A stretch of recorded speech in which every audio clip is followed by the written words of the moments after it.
Labdien, mani sauc Viktors Kuzņicovs, un tas ir otrais mājas darbs teletrafika teorija. Un mājas darba uzdevums bija izpētīt NS3 dokumentāciju un aprakstīt Node un Core darbību. Tātad sāksim ar Node. Node sastāv no vairākiem protokoliem. Tam ir viens vai vairāki tīkla interfeisi. Tātad pirmais protokols ir Socket, kas nodrošina miedarbību starp procesiem. Nākamais protokols ir Queue. Queue protokols atbilst par trafika rindu. Tātad nākamais Channel protokols, jeb informācijas ceļš vai fizisks savienojums starp tīkla interfeisa objektiem.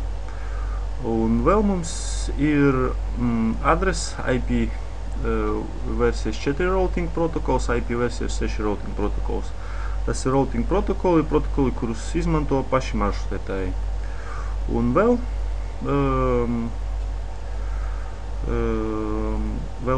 mums ir net device, tas ir tīkla ierīce.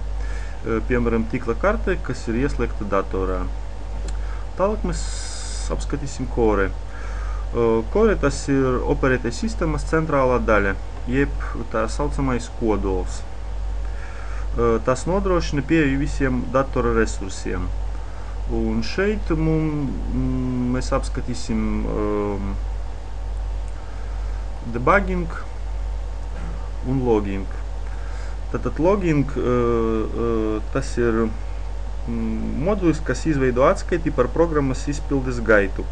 Un to atskaites informāciju ievieto log failā. Un debugging tas ir labošanas modulis, kas atrod kļūdas, kuras mēs vēlāk varam izlabot.